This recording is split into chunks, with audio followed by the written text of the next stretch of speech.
Hello everyone. We are now going to see the flow cytometry plots from the cerebrospinal fluid or CSF from a 33-year-old man.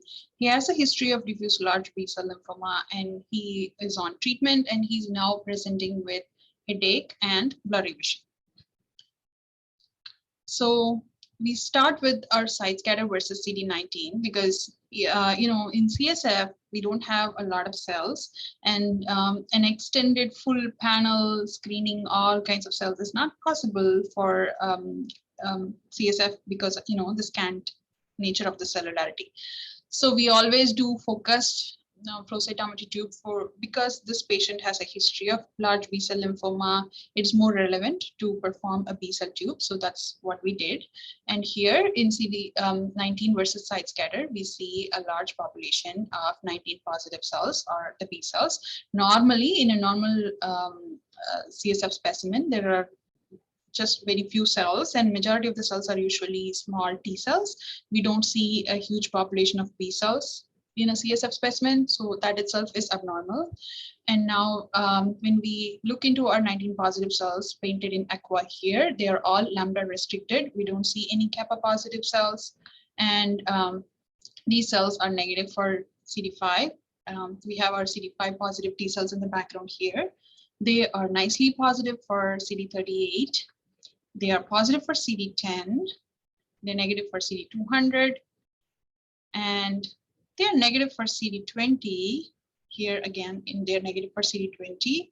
Here again, it shows they're positive for CD38, positive for CD10, negative for CD20, positive for lambda. So these are 19 positive. So they are B cells, and they are CD38 and CD10 positive. So in germinal center origin B-cell lymphoma, CD10 is usually positive, and those cells also usually express CD38. So this is consistent with involvement by the patient's large B-cell, diffuse large B-cell lymphoma. But one interesting thing here is you see that CD20 is negative. So that's because the patient is on treatment. And when a patient has diffuse large B-cell lymphoma, the most common therapy regimen that they will start with is R-CHOP. And if they fail, they will start with R-ICE. Everything has R. R is the rituximab. Rituximab is a monoclonal antibody for CD20. So when a patient is on rituximab, they usually lose all the CD20 positive cells, including the normal B cells. So even in your tissue specimens, if a patient is positive, if a patient is on rituximab, you won't see any CD20 positive B cells. You have to use alternate stains like PAX5 or CD78A to bring out the B cells. Similarly, here our B cells still express CD19, but they do not express CD20 because of rituximab. And rituximab also has a long half-life.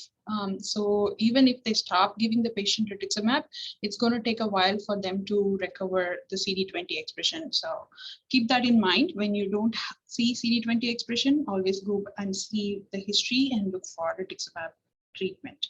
So this case, we wanted to show two things. One, the CSF involvement by a large B-cell lymphoma in a patient with history. Two, most of these patients are going to be on treatment, and so you will most likely not see CD20 positivity, which is also why in flow cytometry we always use CD19 expression to gate our B cells. We'd never rely on CD20 expression for B cells, because CD19 is also one marker that is continuously expressed throughout the maturation phases of B cells, right from the immature B cells or the lymphoblasts to the most mature B cells. So always use CD19 to gate your B cells. Thank you.